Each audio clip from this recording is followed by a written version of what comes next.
Well, good morning, everyone. My name is Sabrina. I am the project coordinator for the Refugee Response Team for the BC Interior, including the Central Okanagan, Thompson, and Kootenay regions. And KCR is where I am based, Kelowna Community Resources in Kelowna. And I would like to welcome you all to the official document translation workshop with certified trainer Bekircan Tahberer.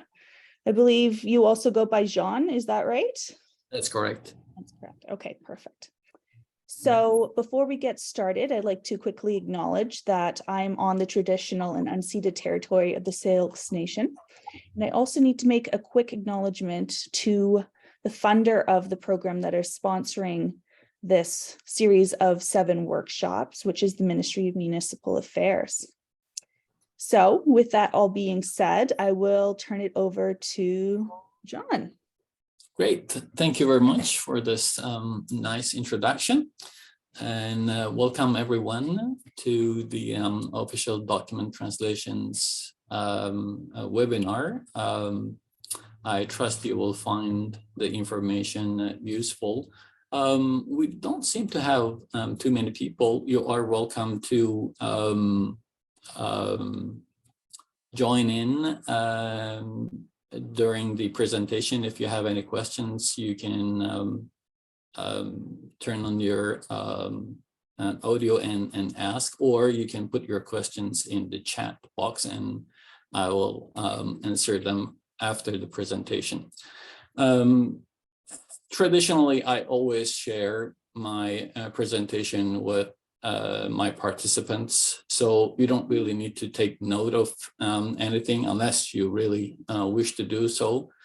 So if you could focus on the presentation, you will get the a PDF copy of the presentation after the webinar. So official document translations is something that I have not planned on doing without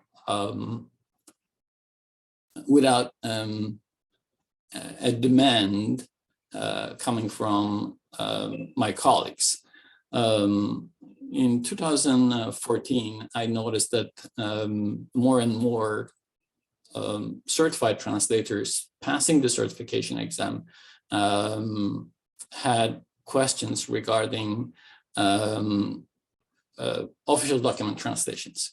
They did a great job, and it was a huge achievement to pass the certification exam, but they didn't know how to translate a birth certificate, or they didn't know how to tackle the issue. I was working for the Society of Translators and Interpreters of BC at that time.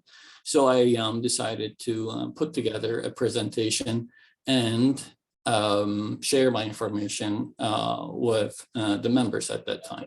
And it became quite popular. And since then, I have done this presentation many times. I lost count of it now, for different organizations across Canada. So, and each year, this presentation evolves, changes, expands.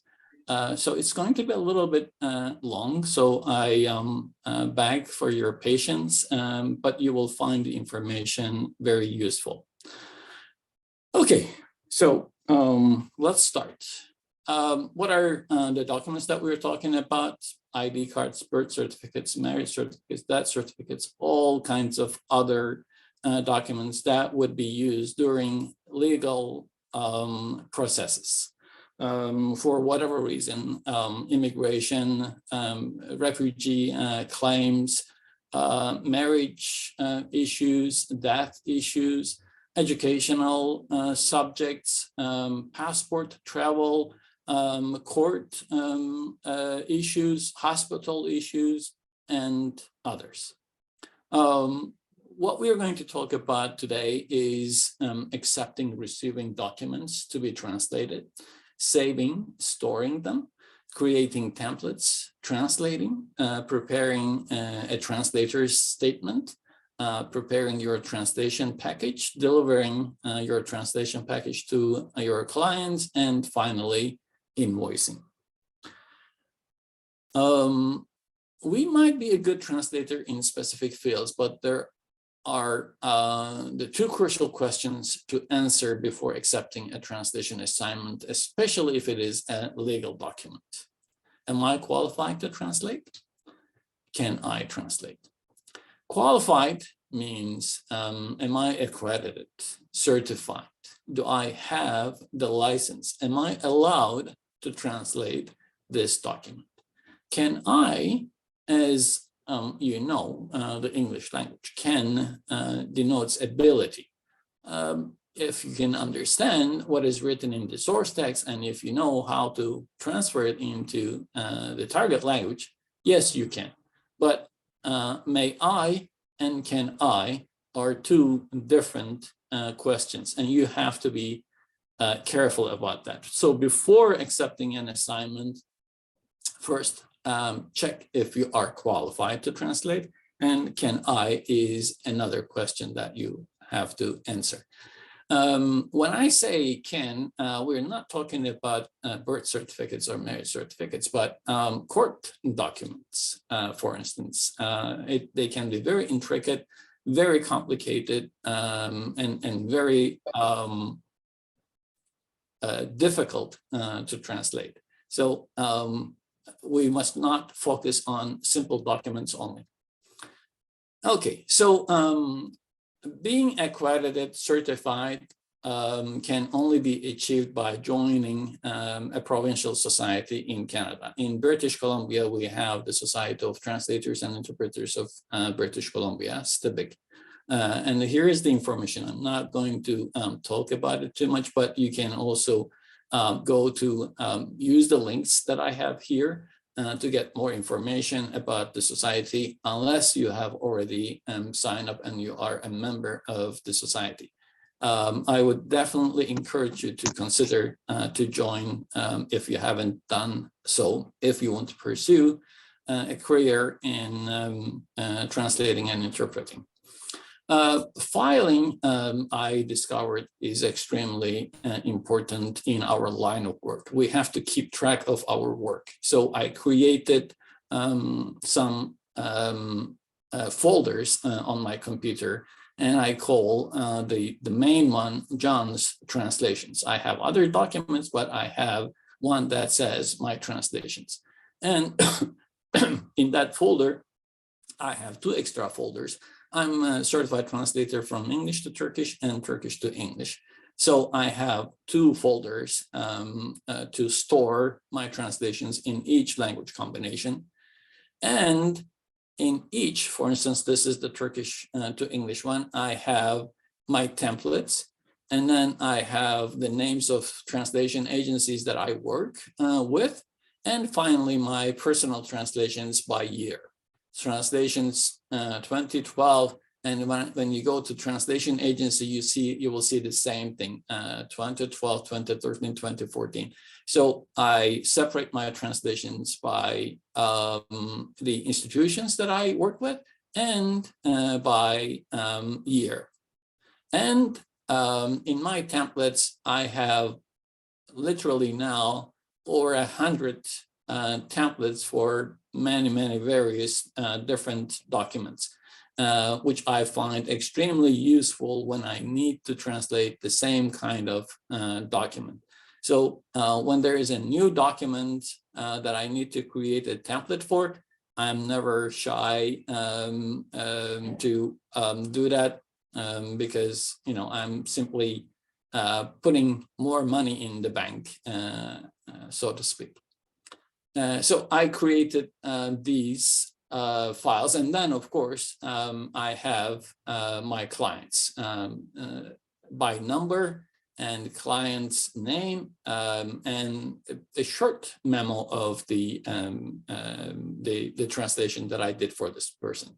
Birth certificate, death certificate, ID, driver's license, doctor report, engineering degree, and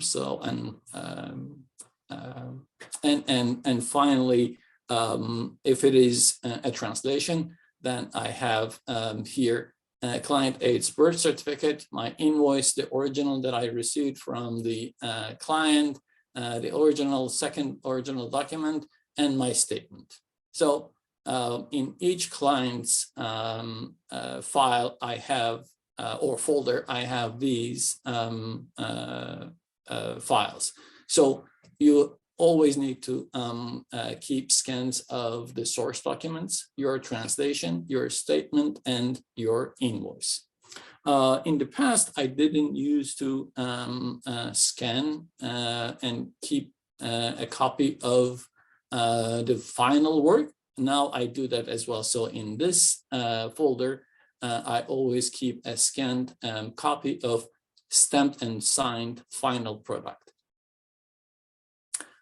Keeping track of your work can be good. That way you can find your past work and your word count, and how much money you made. If you are a well-organized person, and if you don't mind doing this, you will find this very useful. Just an Excel sheet. Every time you finish an assignment, just put down this information, and going back and reviewing your work, excuse me, will be useful. And also when you work with certain agencies that ask for your word count, you can easily give your word count based on this. And if they want to see the details of your word counts, you can simply delete the names of the clients here and the rates and the invoice. You can simply send this part of the file to your clients or translation agency or the government agency that requires your inquires your word count. They can see what you did. Creating templates, I find them very useful and for both in terms of presentation of my work and for the end user's convenience. So when a person comes to come to me with a identification card, and like in this case, I simply go to my templates and I find my template and simply pull it up and start entering the information. It doesn't take me any more than 5 minutes or 10 minutes maximum to complete this translation. Why? Because I already created a template. You can create templates using MS Word features. This is one way to do that. You can just insert tables using this feature of Microsoft Word, but I use the quick access toolbar table drawing shortcut. Creating a template like this doesn't take me any more than 5 minutes. So once I created it, I can use it for infinite times. So it's not a big deal. I don't charge extra when I need to create a new template for a client because it is my intellectual property. I will use it over and over again. And here it is. So Angelina Jolie asked me to translate her Turkish birth certificate or identification card, and this is how I do it. I have my template on the left-hand side and a scan of the birth certificate or ID card on the right-hand side. This way, the end user of this translation will have no question in their mind, and they will know what I translated, where each word is written, and what they mean. And I make sure that I translate the acronyms in a footnote, as you see here. And I try to translate the stems when possible. When they are illegible, I simply say they are illegible. And finally, as you see, I mark my file in red.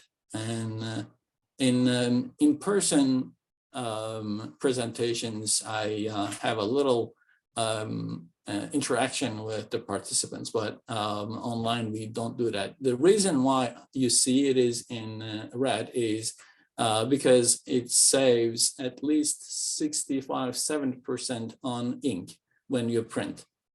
So I always convert my files to red before printing black and white.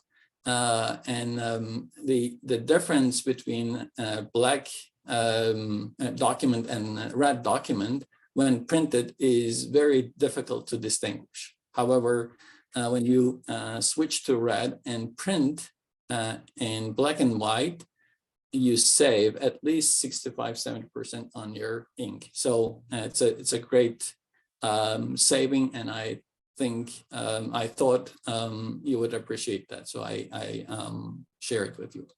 So driver's license is the same way. As you see, I created a template here, and sometimes original documents come bilingual. Some translations might have been given on them. On this one, the Turkish wording is sürücü belgesi. It's exactly driver's license. However, their translation is incorrect, driving license. It's not, they do not say driving license. They say driver's license here. So I don't follow theirs, and I correct it the way I see appropriate. If there is an embossed seal, you have to also indicate that. It's illegible in this case. That's why I say illegible embossed seal. Text directions, I managed to get them in the right direction, as you see here. And in the meantime, I know that this is a bilingual document, and I let my clients know that actually, even though the translation here is incorrect, it's not a crucial mistake, and I tell them that they don't need to get this document translated. ICBC sometimes insists, or some other institutions sometimes insist, insurance companies sometimes insist, then I translate this. But otherwise, I tell my clients that it's a bilingual language, bilingual document, and they don't need to get this document translated. And many people appreciate that. So we're not here to accept all assignments when there's no need to translate a document. We should let the client know about it. Of course, we give them the option. They can take it or not. They insist, then we translate. Duplicating the format we have been talking about is really important, and this is going to distinguish you as a professional translator from other translators. I see translations done by many of my colleagues in different language groups. Not many people do what I do. So this is a title deed, and they simply use a word sheet, and they say title deed, and the information not written, they don't write anything. Whatever is written, they write them. But it's really, it doesn't really make sense to me. And as I said, creating templates is not so difficult, and I have had wonderful feedback from end users for the way that I do this. So I would encourage you to consider doing this in your professional work. And so here is a civil registry copy, and I have a few things to share with you. So the barcode, I have to indicate that. and I have it in a box. I say barcode, and I simply write down the code numbers. And when there is something illegible, just like the stamps or seals, just say illegible. You're not a forensic investigator. If it is not legible to you, it is illegible, and you don't have to find out what it is and write. Being honest is more important than being adventurous.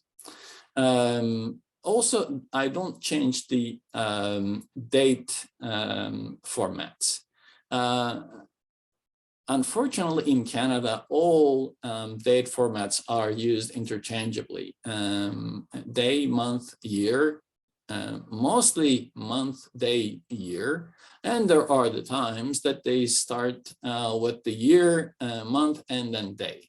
So on original documents, whatever you see, I simply put in my translation. I don't change the, if there are questions, let the client and the end user deal with that between the two of them, okay? If there is an illegible, obscured part of the document, just say obscured. You're not, sometimes people send us documents, fax documents, it used to be in the past, now scan documents, and now more often cell phone photos. Some of them are really bad, and some of them are really obscured here and there. So be it. We're not going to solve the technical problems in the source text. We're just going to translate what we see. If we don't see, we simply say illegible or obscured. Again, stamps, seals, emblems, we should do our very best to translate everything. If it is legible, as in the case of this one, I simply translated it. If it is illegible, there's nothing you can do. And then there is a signature on it, and I show that signature. If there is an emblem, just like the Society of Translators emblem here, I simply put here emblem, and I don't translate, of course, the acronym, and then I just translate the name of the society here. And it is quite easy, actually, using the shapes option to create these emblems on Microsoft Word. Sometimes documents come with typed and then rectangular or square additional stamps on them, or sometimes round stamps on them. So far we have seen round stamps, but on this one you see one here, another one here, another one here. You see other stamps. So we need to not only translate them, but we need to make sure that they are visible as separate stamps on the original document. So I have the emblem here. I have another stamp here, the name of the institution here, and the photograph of the person, the number, date, and here is the information about this person. So I have here this one in this. As you see, it's a bordered box. The border is visible, so I'm trying to say this is not. This was not typed on the document, but it was stamped. So I have this, that, and the date, and the other signature. So everything is indicated in the same fashion so that the end user will not have any question in their mind when they review this document. We sometimes provide translations and interpretation services to ICBC clients. ICBC requires that we use this approved Translators Declaration and when people come to us needing translations for ICBC, ICBC usually gives a copy of this declaration, and we need to fill it out. Sometimes people contact you before going to ICBC. The number one rule is that you need to register with ICBC, and they need to accept you as an approved translator and or interpreter. So you need to be a member of the Society of Translators, or you have to prove your language skills otherwise for ICBC to consider to put your name in the approved translators list. Without registering with ICBC in the right language combination, you will not be able to provide translation and interpretation services to their clients. So for getting listed in a foreign language to English combination, you have to prove that your target language is your mother tongue. In this case, it's in English. Either you have a degree in languages translating from a foreign language into English, or you will be listed in the other combination, your mother tongue. So say it is Chinese, it's going to be English to Chinese. In that case, you will only be providing translation and interpretation services from from English to Chinese. However, if you are approved in the Chinese to English, then you will be able to provide translation services for driver's license and other documents. Yeah, this is what it says, the approved stamp copy. So associate members at STIBC, we have several types of membership. Associate and certified are the two main common classifications. You have to, when you translate, you attach a photocopy of your member card. Certified members use their stamp. If you are not a member of STIBC, you have to somehow show your accreditation, because ICBC employees don't always know your name, and sometimes they don't even have the time to check if your name is in the approved translators list. So you need to make sure that you have shown your accreditation with ICBC.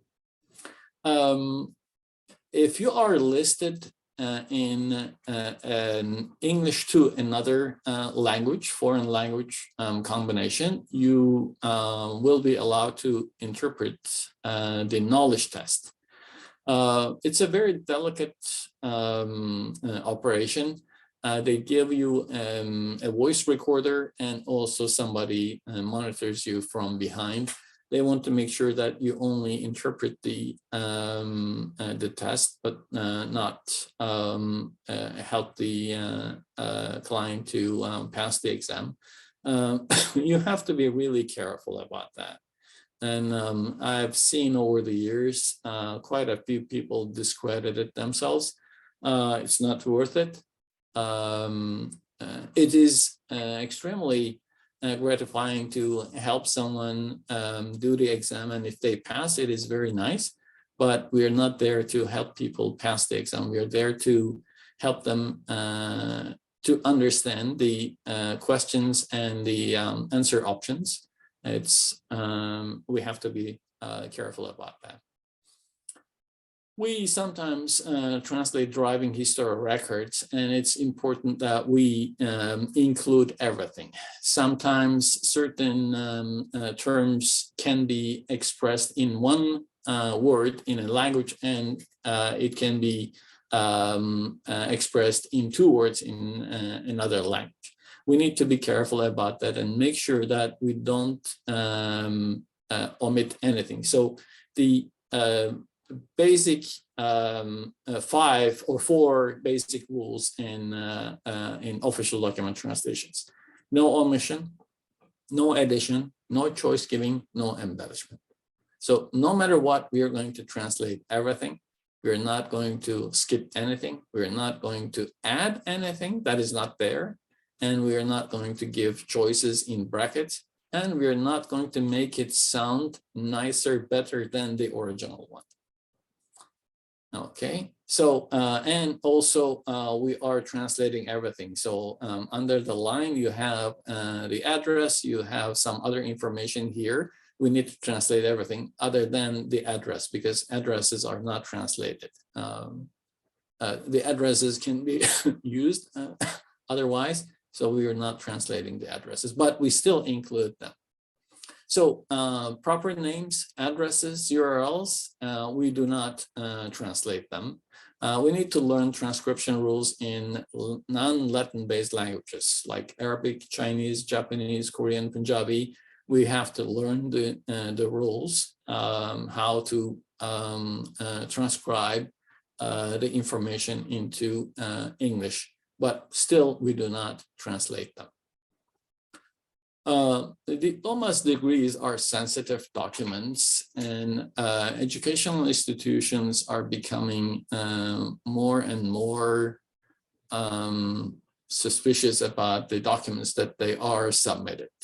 So people bring their diplomas degrees from other countries, and they want to get accepted to a program here, and of course, based on the original document, a decision is going to be made. So they want to see that the original document is translated properly.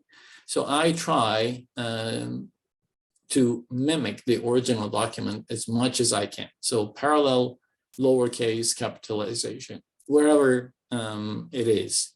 Parallel paragraphing. How many lines here? So many lines here. Parallel margins and no embellishment. When I first started to translate these types of documents, I noticed that some colleagues did it differently.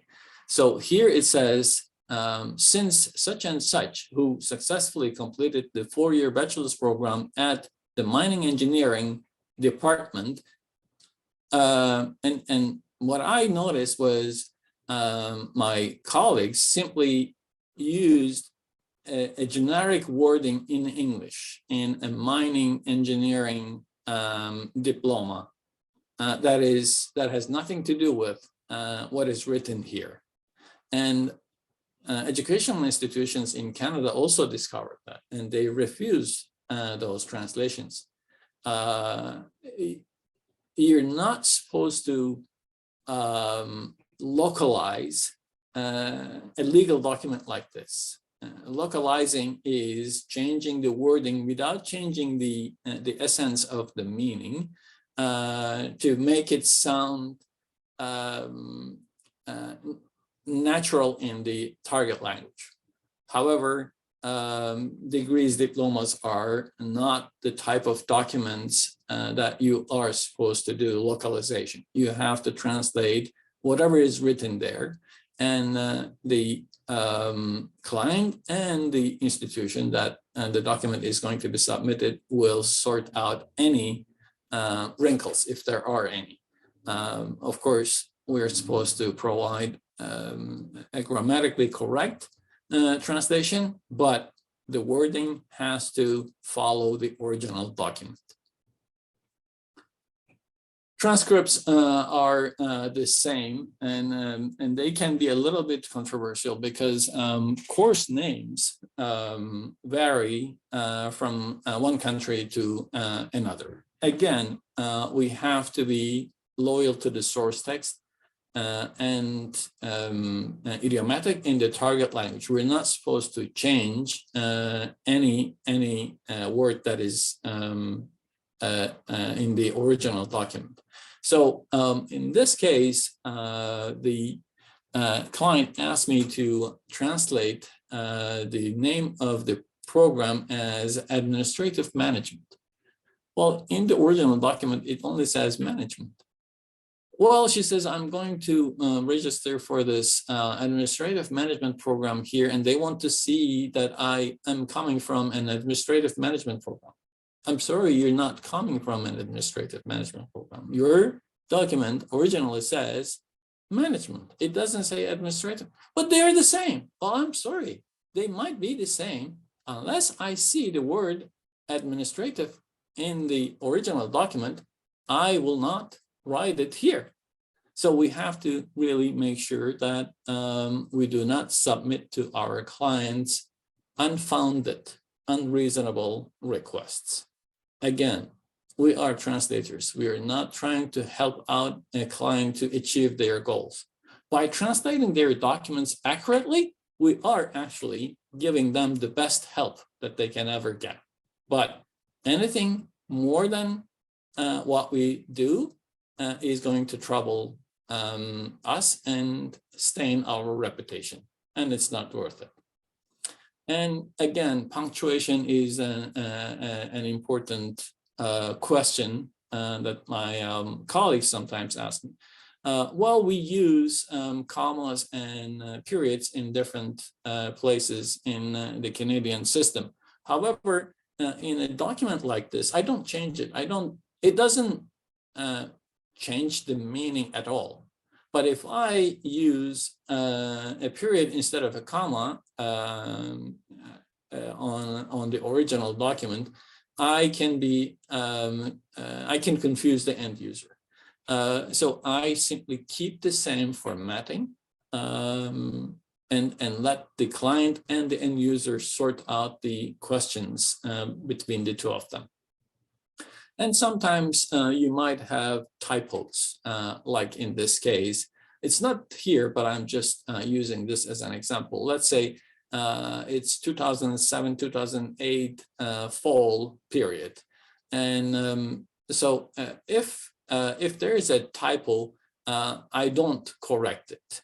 I simply transfer it to the translation. I say 207 and SIC. Sic erat scriptum, a Latin phrase, thus was it written. That way, I don't take any responsibility by correcting it, or I show my diligence to detail by indicating that I noticed that it didn't escape me. I noticed that, and trust me, everybody appreciates that.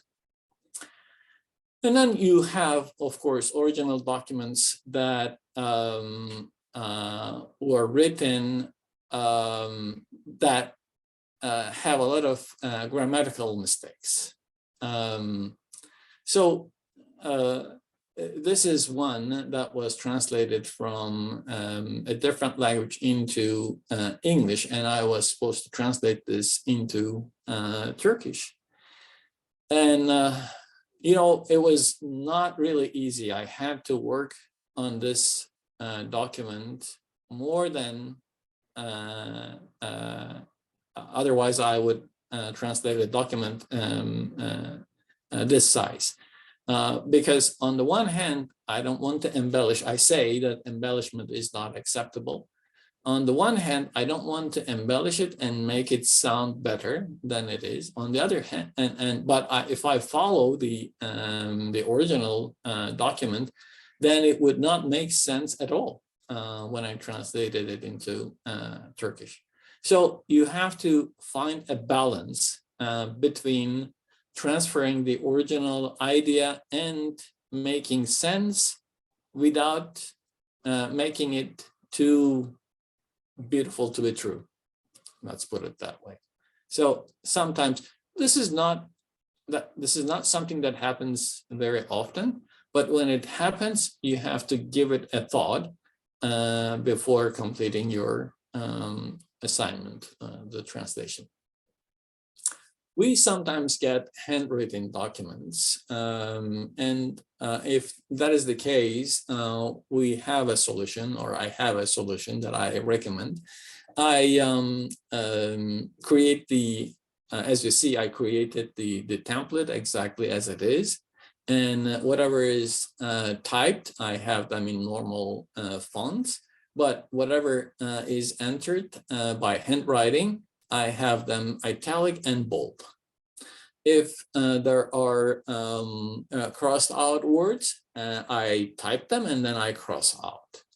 And no matter what, you have to show what is in the original document. If it is illegible, just write illegible. And make sure that you you complete the document, translating everything. If there are boxes with information, it's not permissible to miss any of them. So you need to translate everything. Even though it might not be a real translation, you need to put all the information in it. Passport stamps have become part of our daily translating activities. About 8 years ago or 9 years ago, a government implemented this when people apply to renew their PR cards or apply to get Canadian citizenship. They have to prove the time that they spent outside of Canada. So anyways, we have to translate passport stamps. My way of doing this is I simply I have a statement here saying translation of Turkish stamps from the passport of Amadeus Mozart, passport number such and such, the scan of the passport or a photo of the passport here. And I say for reference only, no translation provided. So, and then I have the page with the stamps here. And I try to mimic the page and put the stamps right here for everyone to see. This is my way of doing things. Many colleagues don't include the bio page here. They don't even put the pages here. This is, again, my way of doing things. When I talk to an immigration employee, they said they appreciated the way I do it. They didn't complain about the other translators' way of doing things, but at least in this way, there's no question in their mind that the information is right there as it was displayed on the original document. And acronyms, in this case, I have them in italic in the parentheses. And I always add the page number, even though it's visible here, page here, page 5. And we have to be faithful, idiomatic all the time when we provide translations. We are sometimes asked to translate websites, and the way the websites are now, you have a little bit of information. The information is right here, but you have a lot of unrelated information. So I quickly create a template and simply, again, this one might look very complicated to you, but actually it's very easy. And again, it doesn't take me any more than 5 minutes to do this. And the translation is right here. It would be illogical and unfair to ask our clients to pay us to translate everything here. And it would be unnecessary completely. What can we do? We can simply cross over on the original document and just do this on a plain sheet. But I'd like to mimic the original document. And that is the difference between me and other translators. And guess what? I can pay my bills. And I'm happy with my income. And I have a lot of returning clients. And there's a reason for them to come back to me when they need translations again, or I get a lot of referrals through my former clients. So there's a reason for them to work with me because I walk the extra mile to make my translations presentable. Translating or localizing. We just mentioned that, and we said that diplomas degrees are not where we are supposed to perform our localizing skills. However, website, brochures, pamphlets, these are different areas where translation most of the time is not going to work. Especially websites, certain things will not sound the same in another language. So you have to make sure that you localize, and you have to rewrite the definition of certain things, the narrative, the titles. So it requires creativity and expertise. Not everyone can do localizing. So brochures, catalogs, pamphlet translations, you need to negotiate with your clients and explain to them that it's not just a translation, localization work. Word count will certainly change, sometimes to your favor, sometimes against you.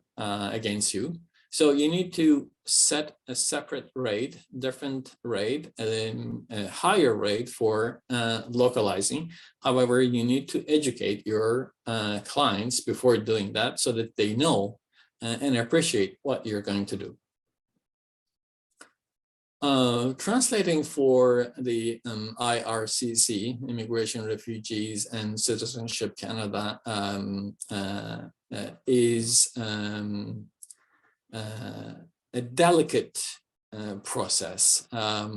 You are either going to be a certified translator or non-certified. You need to provide an affidavit. As a certified translator, we present a statement with our signature and stamp, and the IRCC accepts those translations without any extra confirmation. However, if you're not certified, if you're an associate member of STBIG, or if you are non-accredited, you have to provide an affidavit. An affidavit is usually a document that on which you swear that the translation is accurate and correct, and nothing is missed and nothing is added, and you sign it in front of a notary public or a person who is authorized to take affidavits. So before accepting an assignment for an IRCC use, you need to consider your accreditation and then talk to your client. Sometimes lawyers work with unaccredited translators to that effect, and lawyers usually have their own affidavits that they prepare and you sign in front of them after translating those documents, which is fine, and the IRCC accepts those translations. But you should not directly negotiate with clients for documents to be translated and sent to IRCC. You need to work with a legal entity that will attest to your signature. Of course, it's rather funny that you have to go through this procedure, bureaucratic procedure, because they only witness your signature. They don't know the language that you translated. from, and they don't know the content of the translation, but that's the legal requirement. And when there is a legal requirement, we do what they ask us to do. Translating for family members is a no-no in our profession. This is from the IRCC website. It says translations by family members are not acceptable. Family member is defined as being a parent, guardian, sibling, spouse, grandparent, child, and uncle, niece, nephew, and first cousin. So when you need translation for a family member, ask a colleague, don't do it yourself. And some institutions have their own translation requirements. If that is the case, you need to discuss and ask your client about that. It's usually not much different from what I do as a certified translator. They simply ask me to use a copy of the original language document, prepare an accurate and literal English translation, and just say that it is a true translation of the attached document, which is what I have on my statement anyway. Yet, sometimes your clients will approach you with something like this, so don't be surprised. There are certain agencies, educational institutions, in this case, the Medical Council of Canada. They even mention the names of the provincial associations. So if you're a certified member, they accept your translations. But sometimes, again, your clients might come to you with something like this, so don't be surprised. Okay, so this is just a detail.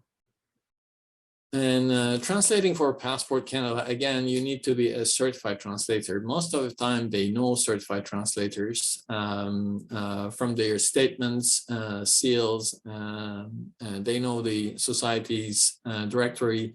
They always go check if a person is certified or not. And if you're an associate member, they do accept translations by associate members when there is no certified translator in that language combination. The information is right here. Lately, to my disappointment, they implemented a form, a Translators Declaration form, which is unacceptable as a certified translator for me to deal with this. I have my statement, but it is still, they're still asking me as a certified translator to fill out this form. And I contacted my professional society and asked them to intervene and talk to the government and ask them to exempt the certified translators from this obligation, because what they're asking is also extremely unrealistic and unacceptable. So they're asking me my name, the organization that I belong to, the contact information of the organization, phone number, email address, website. This is ridiculous. STIVC is known by everyone, and they also know it. And the business address of organization, look at this. You are going to have their email address, website, phone number, and you're still asking me to give you their business address. This is, you know, I'm sometimes so disappointed with some of these people doing such things.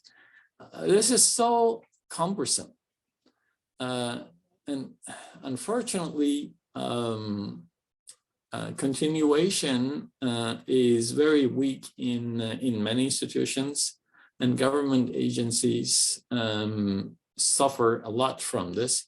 A well-informed employee switches careers or retires, someone new comes and the new person has no information about the history of procedures, and they come up with this brilliant idea, which is extremely cumbersome and unusable, literally. Anyways, I'm hoping that they will change their mind and they will stop asking translators to use this. But in the meantime, you should know that there is something like this. Speaking of cumbersome practices, governmental practices, here is another one that I fought and was not able to win any battles. The war continues. This is the Supreme Court of British Columbia.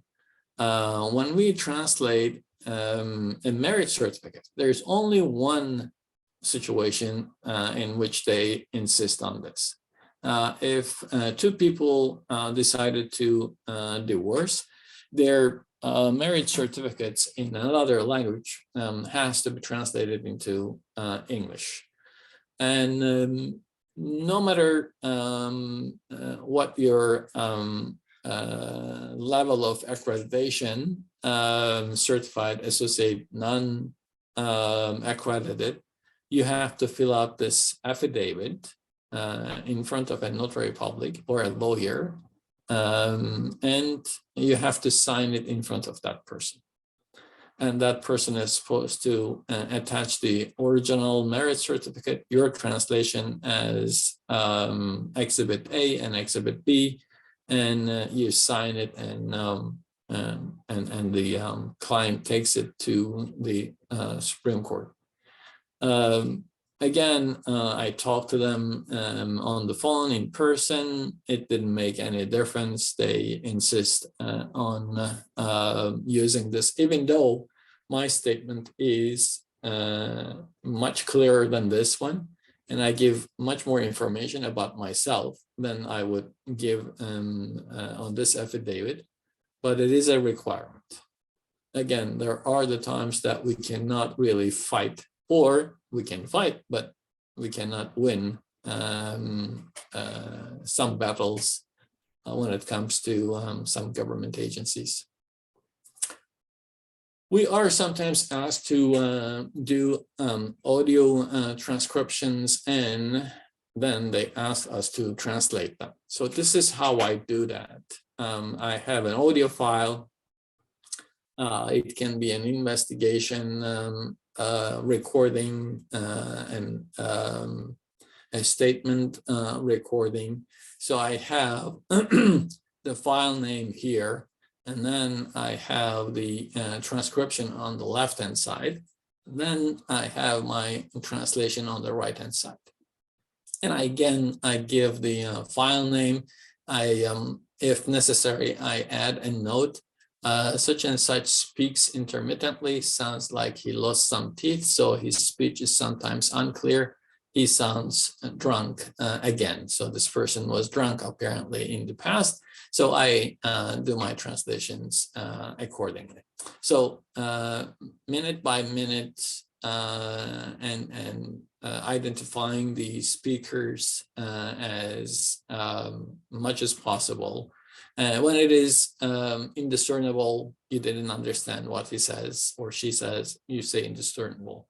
If there are murmuring, just say murmuring. You don't understand what that person is saying. So this person was speaking from a distance, indiscernible from a distance, I say.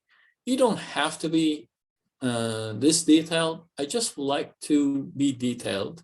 Again, why should they choose to work with me? Because I am a detail-oriented person. I provide complete, good, accurate service, and I'm just sharing this with you. Another area that we operate is text messages, social media postings. You know, until maybe 5-6 years ago, I would never get such assignments, but now I get these assignments on a regular basis.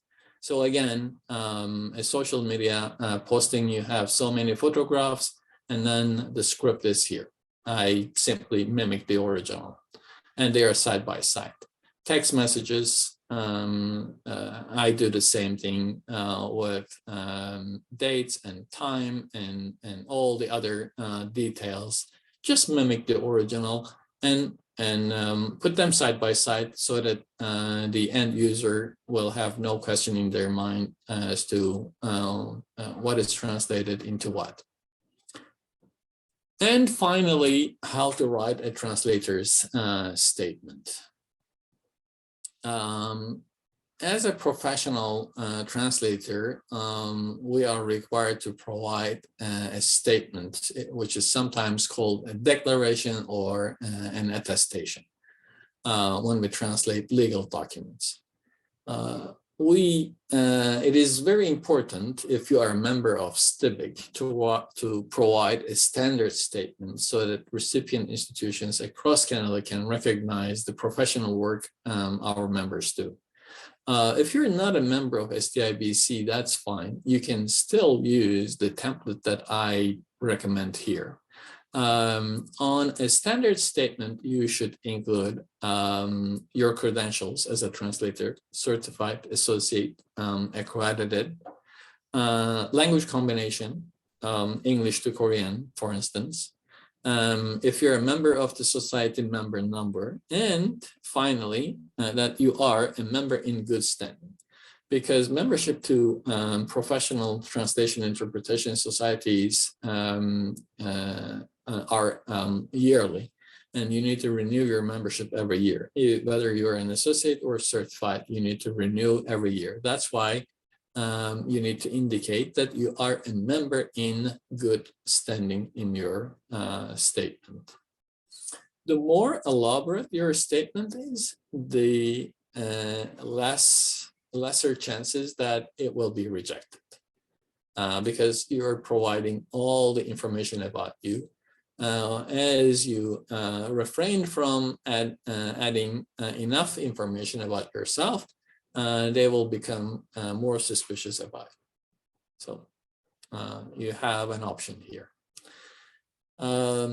We also recommend that you include a list of the translated documents with details, number of pages, including the statement page in your translation package. And finally, source document information, what kind of documents you translated from which source, originals, photocopy, PDF or JPEG scans, received in person by fax, email, or regular mail. And finally, signing as an associate member and applying your seal stamp as a certified member. If you're an associate member, you just sign and put the date and signature on each page. If you're a certified translator, you stamp and sign, and you don't need to put any more information other than that. So I have here templates doing translation within your certification. I created this letterhead about 25 years ago or 30 years ago, and I still like it. And as you see in this case, Bruce Willis also uses it as a certified translator from English to Spanish. And here's the statement. It says, I, Bruce Willis, certified translator, English to Spanish, member in good standing of the Society of Translators in British Columbia, which is a member association of the Canadian such and such, member number such and such, hereby declare that I did translate into Spanish the attached English document, and that to the best of my knowledge, the translation accurately reflects the contents and meaning of the English original. List of translated documents: birth certificate for Angelina Jolie, passport for Luciano Pavarotti. And finally, he says this translation package comprises 5 pages, including the statement page. Date, signature, name, certified translator, stamp, seal. And any extra information, documents translated from PDF received by email. This way, there is no question in the mind of the end user about your accreditation and the way you did your translation. Sometimes we operate in a language combination that we are not certified or accredited in that case. We need to indicate that on a different statement. I, Bruce Willis, certified translator, English to Spanish, in brackets, and also proficient in the Spanish to English combination. The rest is the same. However, when we come down, we do not use our stamp. We are only certified into Spanish, and we may only use our seal in the combination that we are certified. If we translate in a combination that we are not certified, we are not allowed to use our seal. You have to make sure that. If you're an associate member, you can use your member card, or in this case, you can also use your member card, but not your seal. And when you sign, use a blue pen to differentiate your signature from the typed text. And it is sometimes called a wet signature. The document should include a wet signature. So it's a blue pen signature they mean. And this is for associate members. Again, we said associate members are only allowed to use their member card. And if you are not a member of the society, if there is any document that shows your accreditation, you can use that. If not, you don't have to use anything, just your signature.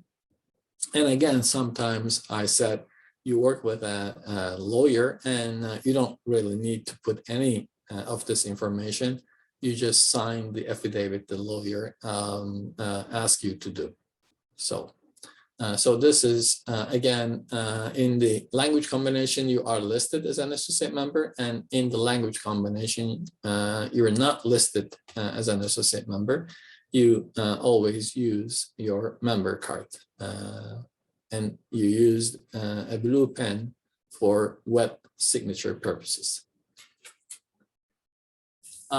Sometimes we are asked to translate documents in a language similar to ours, but not exactly the same. In my case, Azerbaijani is similar to Turkish, and I understand most documents, and I translate them. I try to refer them to an Azerbaijani translator. Unfortunately, there are no certified translators in Azerbaijani. So there are the times that I feel that I should help out and translate these documents. But if I do that, I never use my stamp. And I never use the word certifying. I always say, hereby I declare, I don't certify. And as you see, I use my member card instead of my stamp.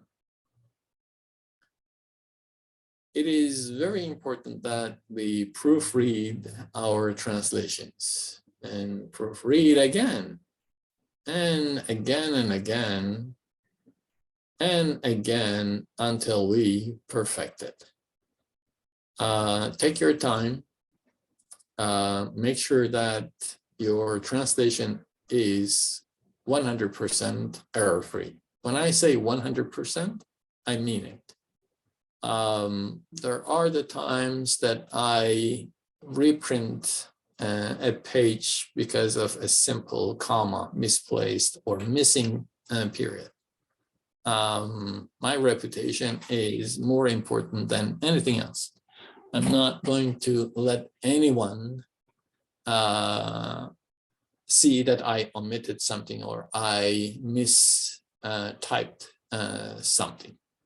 Don't ever submit a translation without proofreading carefully and, if necessary, several times. I must admit, in time, I notice that I miss more things on the screen, and I notice mistakes when I print. If that is the case, fine. I will print several times the same page if necessary, but I will make sure that my translation is 100% error-free, to the best of my knowledge, of course. I'm just trying to emphasize the importance of proofreading. Communicating with your clients is crucial. You are a private business, don't forget that. You're providing services, and you need to treat your clients accordingly. I'm not talking about pampering the clients, but professional attitude. Always acknowledge receipt of documents when people send to you. And always code promptly with applicable taxes and indicate turnaround time without the clients ask you. Sometimes small price adjustments help create loyalty, so keep that in mind. Ask questions about the documents to be translated when you have questions about them, but don't ask too many questions. Then the client will say, hey, you're supposed to be a professional. You should know the answer. But again, there are certain things that you need to consult the client to clarify. Always try to be considerate and polite. Adopt a pro-client attitude. We mostly deal with people who are newcomers, excited, having anxiety about this and that, short of money, or their minds are preoccupied by so many other things. Just try to accommodate their anxiety. And always treat them in a way that they should understand that you are trying to help them. That's why I say adopt a pro-client attitude. Yesterday, somebody asked me to refer them to a divorce lawyer, and I asked a few questions and finally understood that it was an uncontested divorce.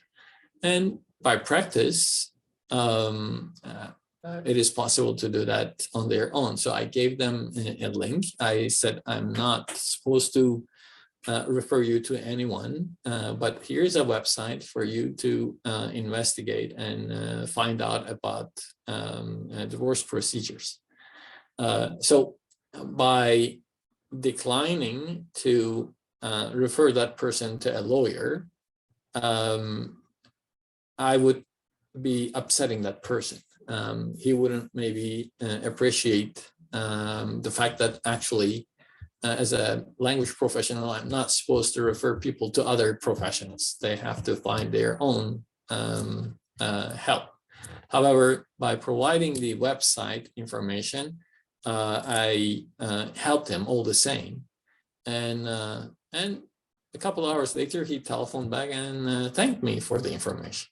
So, you know, sometimes a little help, appropriate help, is very important. And finally, be punctual. Punctuality is the most important aspect of our profession. Most of our clients need that translation yesterday. So you know what I mean by that. They contact you today, but they needed it yesterday. So this is how fast they need it. And guess what? Most of the times I prepare it quickly in a couple of hours, and they only come and pick it up 2 days later. So be it. If I promise to do it this afternoon, I'll do it this afternoon. If I promise to deliver it on the 17th, I will deliver it on the 17th. And if possible, deliver it on the 16th. Surprise them in a nice way. But of course, there are the times that you might not be able to meet your deadline. Always contact them and let them know beforehand that you would have to delay delivering the translation and ask for permission.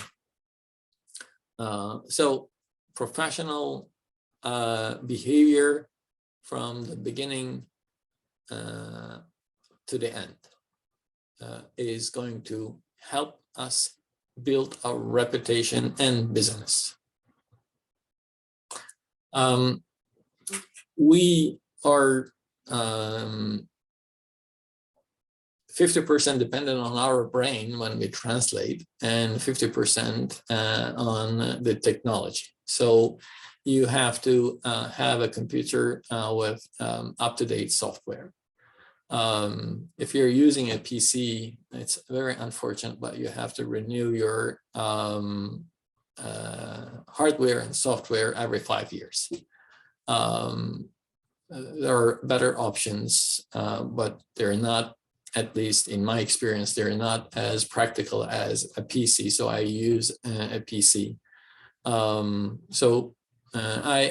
In my mind, I accepted the fact that every 5 years I need to renew my computer, which I did last month. I purchased a new computer, and I'm extremely happy. Yes, it's an expense, but still, it is doable. Having a scanner printer all in one, I find it very practical. This is my old scanner, but scanner printer combo. Right now, I have one that I can scan 50 pages at the same time automatically. So I love it. It's a very useful printer. A PDF writer, a professional PDF software is a must. I cannot emphasize the importance of a professional PDF software. I purchased one under $200, and I really love it. And I use it almost every day, especially converting PDF documents into Word. It saves me a lot of time and energy creating forms, transferring thousands of numerals from one document to another. So a PDF writer is a must. I also own an old Photoshop photo editing software. It is sometimes useful to have them. More and more people send us their documents photographed using their cell phones. And some of the photographs are really, really bad. And they don't realize that you need to attach a copy of the original document to your translation. And they send you very bad photos. And I don't really discuss this with them unless it is really unusable. But I simply use my Photoshop software and make it presentable and then just print. I don't charge extra money for that. But again, I am investing in my own business. So personalizing your translation package, on the bottom is the photocopy of the original document. On top of comes your translation, and on top of comes your statement. And this is how I prepare my translations. Seal or stamp and sign each page. Sometimes a translation package can comprise 50, 60 pages. Yes, it's a lot of work to sign and stamp each page, but you are required to do that. You need to make sure that you protect your translation package and keep a scan, a PDF scan of each translation package so that you know what you submit it to the client. Sometimes people get smart and take out some pages or add some other pages. If that is the case, on top of the package is your statement and your signature. And you need to ensure that your package is protected. That's why I would sign and stamp each page. Just personalize it. If you're delivering electronically, always print, stamp, seal, sign each page, scan to PDF as image, then send it to your clients. I noticed some of my clients simply use a photo of their signature and stamp and copy paste that on a Word document and then transfer it into PDF. This is not a good way to do that because again, the PDF software are right now so good. You can manipulate any Word document on PDF. You can change the information easily. But if you print, stamp, seal, sign, and then scan and convert to PDF, you make their job really, really difficult. So protecting your translation package, you have to be careful. And finally, I use this Post-it to make a corner and fold again and just put it on the corner. They call it rabbit ear in professional business. So this is how I finalize my translation. And of course, every translation we expect to get paid. And the best way to ask your clients to pay you is to deliver them your invoice. And again, I use the same template, letterhead template on my invoice. I created this myself, but Microsoft Office software offers a lot of options for invoices. It's not a big deal to create an invoice. The same letterhead, the same information. Sometimes I notice people use the society's logo when they are a member of the society. It's not acceptable. This is your private business. The society does not endorse your translations. The society endorses your membership, not your translations. Even if you are providing that translation pro bono, that means without getting paid, invoice a pro bono, issue an invoice indicating that it's a pro bono work, because you will never know when the CRA is going to pick on you and ask you if you have issued an invoice for a given translation for a legal procedure. Setting your rates is another question that I get from translators. You have to consider a couple things here. And don't ever give your rates before seeing the documents that you're going to translate. They can be misleading. The same document can be issued in so many different ways. I have 5 templates for the BC criminal record check. And yesterday I received another one completely different from the rest. I don't know what these government agencies do when they need something like that. They simply make up a new one every time they have someone asking for it. But anyways, you need to see that document before you give out your rates. each assignment should be evaluated individually based on the level of difficulty, complication, or simplicity. So therefore, you can set a fixed rate per page for legal document translations, not a big project, simple legal document per page. And you should assess other documents depending on their level of difficulty, and you can set a per word rate. And you may want to charge more to translate a court verdict than a simple letter from a grandma, for instance.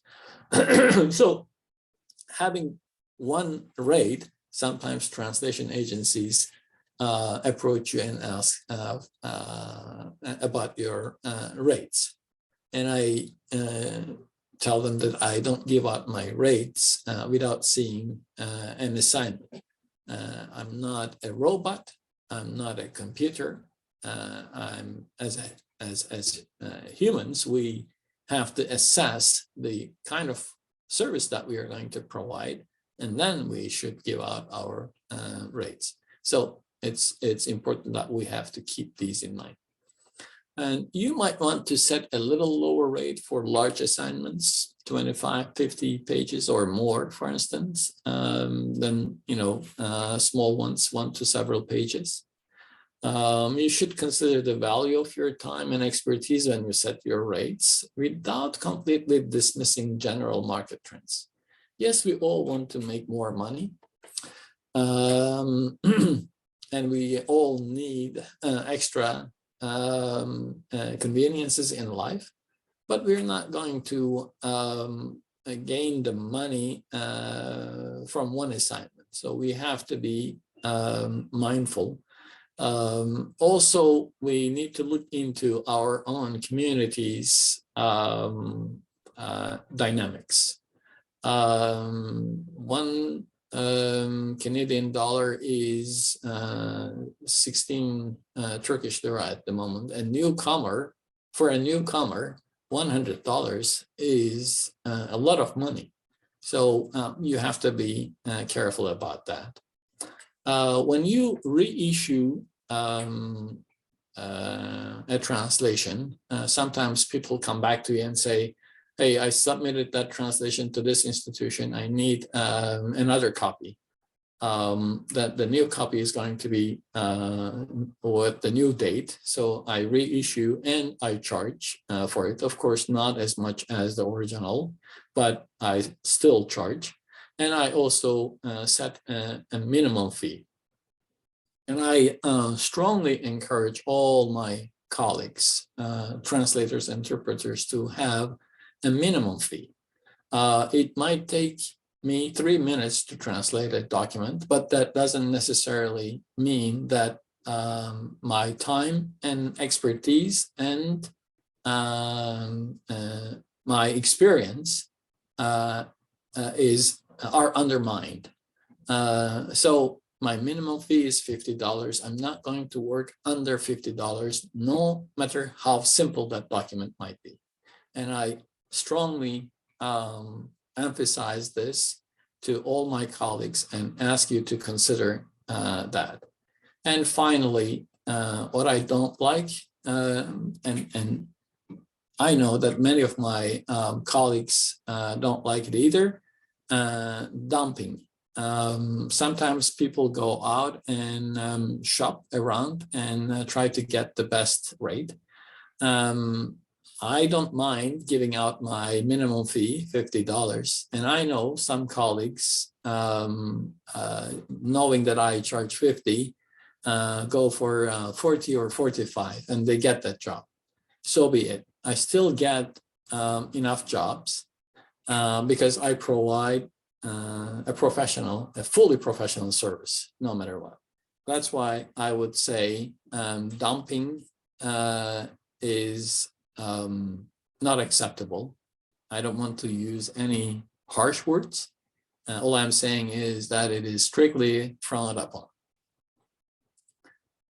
Here I have some rates. Since I'm going to give this presentation to you, you can review this. This is rather old. STIBC ran this survey several years ago, but this should give you an idea. To tell you the truth, the rates have not changed much. In fact, my rates, per word rates, have been the same for many years. Because of the nature of our work, unfortunately, we cannot raise our rates very frequently. Anyways, translation into English rates and then translation from English rates are here. And the final word, you might have several qualifications, several accreditations, several diplomas. Are you a translator, a notary public, an immigration consultant? Do you have 3 hats? You should not, you must not wear 3 hats at the same time. I know a lot of immigration consultants wanted to join the society to get accredited as a translator so that they can both translate and do immigration work for their clients. It's unacceptable. You can only do one at a time. We had a notary public member who advertised their business saying that they provide translations and notarize that translation for free. This is unfair business tactic. You cannot do that. It's it's in any language, in any culture. This is inappropriate. We have to do one job at a time, provide service in one area at a time, and let other people do the other parts of the jobs. If you have further questions, you can always contact me at this email or contact your organization and they will send me your questions. But I would encourage you to ask questions and I would be happy to answer them whenever I can. Thank you. Now I will go out. And I have some questions I get here. As you record the session, would you send? Yes, recording will be made available after this session. Okay, I guess that's it. Any other questions?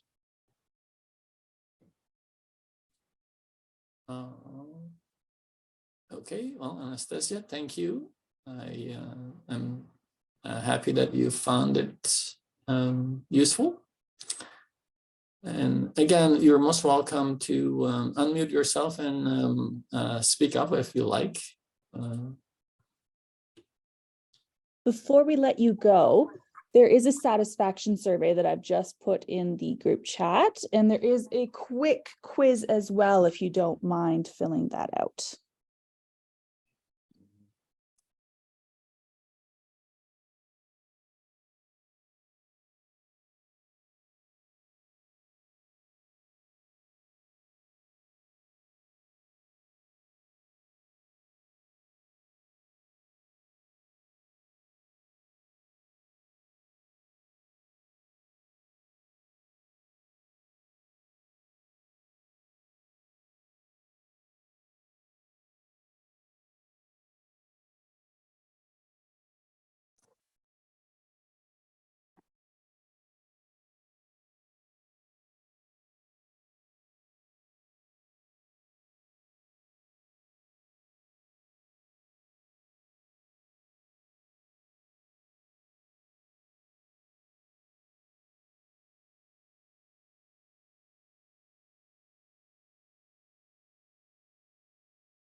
I'll let the satisfaction survey go for another minute, and then that will be it. I will end it there. Thank you everyone for attending today. It was a pleasure having you, and I hope to see you at the next translation and interpretation workshop, which is being held this Friday, January 20th, at the same time from 10 until noon.